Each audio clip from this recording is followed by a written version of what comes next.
Welcome back to another video, and in today's video we're going to be reacting to a video how Pokemon's 30th anniversary set could change everything.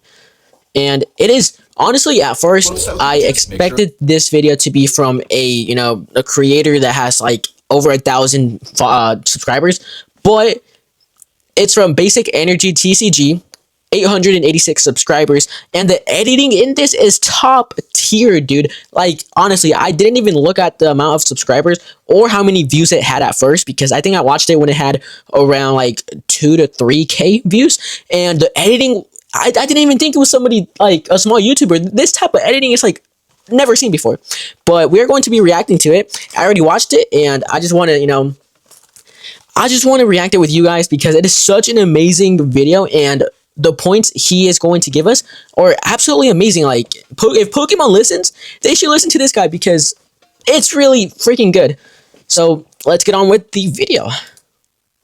Pokemon's 30th anniversary is right around the corner, and with the hype for the hobby at an all-time high, they've got a rare shot to do something bold, not just a celebration, but a revolution. The Scarlet and Violet era has already delivered wave after wave of nostalgia-fueled bangers, with sets like 151, Destined Rivals, Black Bolt, and White Flare giving us a blast from the past. So when it comes to the 30th anniversary, expectations are sky high. But here's the thing, Pokemon anniversary sets have been force-feeding us a standard formula for years, and I'm not just talking about the names. First, you copy and paste a bunch of nostalgic favorites, turning them into reverse hollows or slapping a stamp on them. Then you overload a set with Pikachus, make sure at least one's flying. Finally, don't forget the reprinted base set Charizard. There you have it, we've seen it, we've bought it. Before the 30th, it's time for something that pushes the TCG forward while paying homage to the past. From reimagined vintage legends to the wildest full art you've ever seen, these are the 3 things Pokemon needs to do to make the 30th anniversary set unforgettable. Black Bolt and White Flare introduced a brand new rarity, Black and White Rare, and let's just say it's been monochrome madness ever since. These ultra-textured cards replaced the golden hyper-rare slot that really disinterested us during the Scarlet and Violet era and gave new life to the hardest cards to chase in the set. So for the 30th anniversary, let's give the people what they want, a full-blown monochrome subset of some of the hobby's most iconic Pokemon of all time. These monochrome cards would represent the box art Pokemon from every generation of the mainline video game series. From Gen 9's Ultraviolet Dragon Miraidon to Gen 7's... In my opinion, if they make a monochromatic, just like he said, from every single like box art Pokemon, that would be amazing. Because let's see, there's the Necrozma, there's the Necrozma freaking Solgaleo and Lunala, there's the Scarlet and Violet games, there's what, the Blastoise, Venusaur, and Charizard, there's the Gen 2, which is what, the Rayquaza? Or is that Lugia? I'm pretty sure that's Lugia. And there's so many box art that would be so fire and monochromatic, especially a Rayquaza. Holy... Yveltal. Pokemon could Yo, Yveltal, that's actually sick. I mean, he like edited it from a normal full art, but if they make something like this, it's going to be amazing, dude. Between 9 and 24 monochromes if you count definitive box arts like Platinum or Emerald. Personally, I don't want to see them keep this subset on the smaller side and get 1 monochrome per generation. It's also important that they maintain difficult pull rates for these cards. I've heard it should take somewhere between 1 in 500 all the way up to 1 in... Yo, 1 in 1,800 packs. That's gonna be rare, dude. On average, to pull the monochromes from Black Bolt and White Flare, while that might sound brutal, I think they should keep it the same for these. Difficult pull rates create scarcity, and scarcity creates demand. I mean, ultra low odds for the serialized Chocobos basically brought Magic the Gathering back from the dead. And I'm not suggesting Pokemon goes the serialized card route, because it feels like that's a break glass and that would kill Pokemon, dude. I'd like to see them maintain the difficulty they've already established while giving the people more of what they want. Just think of how epic a master monochrome subset would... That would be insane, dude. Like, I know people thought that the monochromatic would only stay within Black Bolt and White Flare because, of the original, what was it, the Victini. I don't think Victini had an original full art, but it was a Reshiram and Zekrom that were from Black and White, and they just created a new form, and it looks really good, and I hope they do it for the Revolutions set. We still don't know the name, but Revolution sounds a lot better than what Pokemon has to offer to us. And don't even get me started on my secret hope of seeing double monochromatic.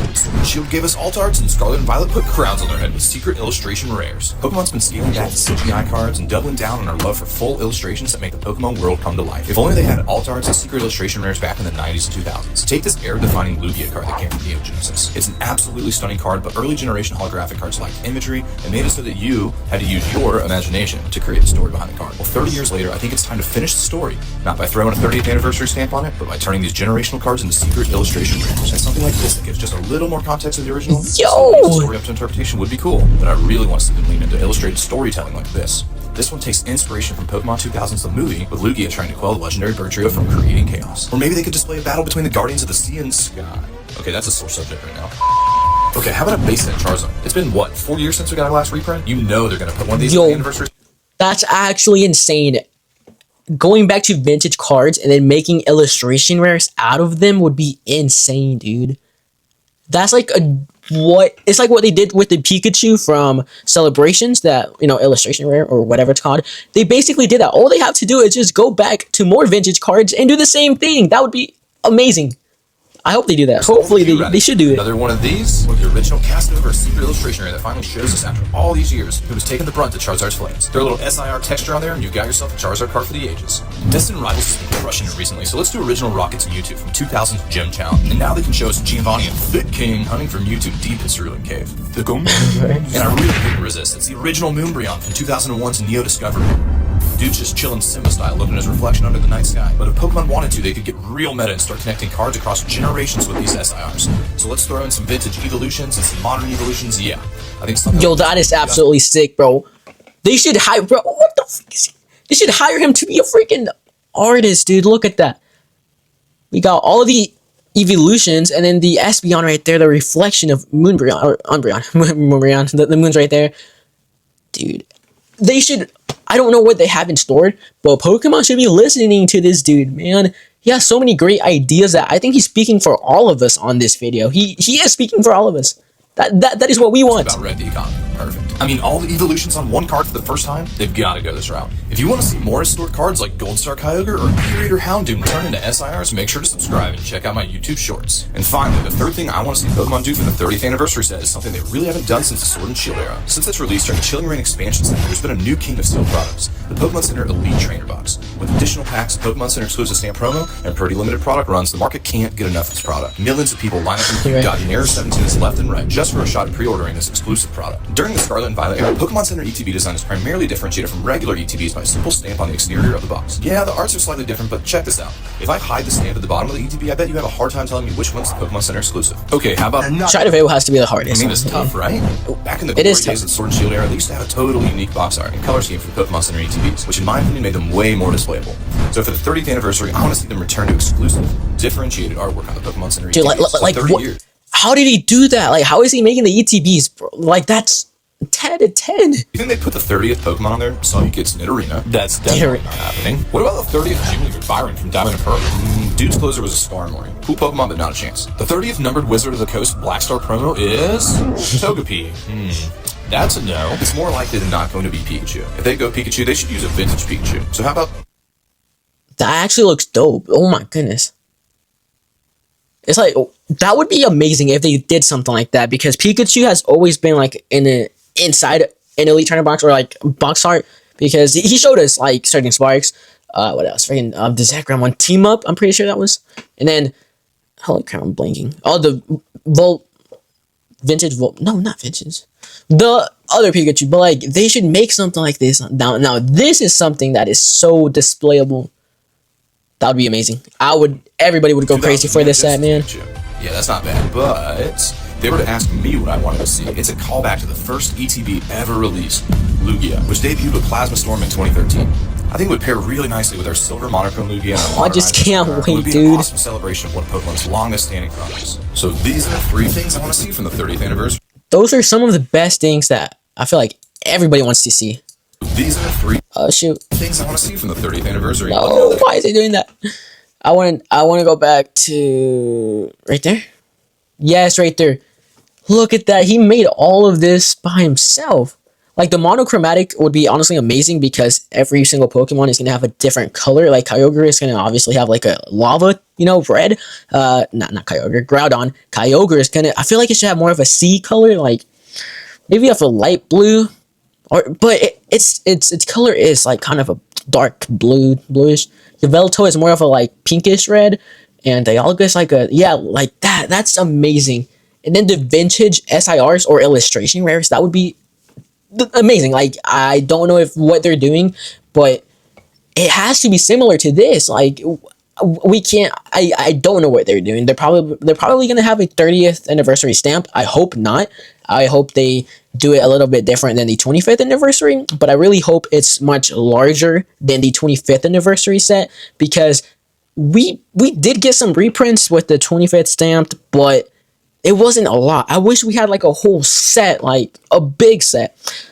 So 30th anniversary, that's 30 years that Pokemon has been alive, and I hope they can make something good, like the vintage arts, the monochromatic arts. Like, why would they introduce it in Black and White Flare? They might be using it in the future, which is crazy. And the ETBs, I feel like they should go like put a Pokemon like Pikachu. Pikachu's the mascot. We got Eevee. Eevee could be in the ETB, but you know, it's just amazing. Like, I just can't wait to see what they have in store for us. It's gonna be, we have to wait like a year.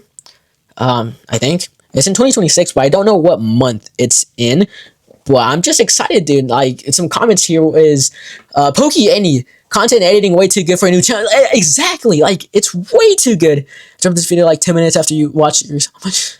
Yo, that is crazy. Yeah, the editing is so incredible, dude. You'll never catch me pushing for worse pull rates. Freak that. If a kid goes into a store with a $40 they save before launch. Alright, so somebody hired this guy at Pokemon. Yeah, like, this is honestly amazing. This is what we want as the 30th anniversary. Yeah, I spelled that right. Oh, wait, anniversary set. Bro, like, honestly, dude, like, he went 3 for 3. 3 for freaking 3. He did not miss anything, dude. I love everything that he is talking about, dude. Oh my goodness. Go subscribe to him. Basic Energy TCG. And this is such an amazing... It's his first video. His first video? No way. Oh, he has shorts, but for being his first video with such an amazing editing, 11K views is what he deserves. He deserves that.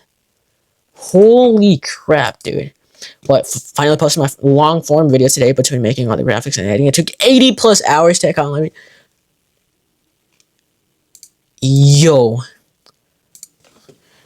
Bro went 3 for 3. That is amazing. What the freak?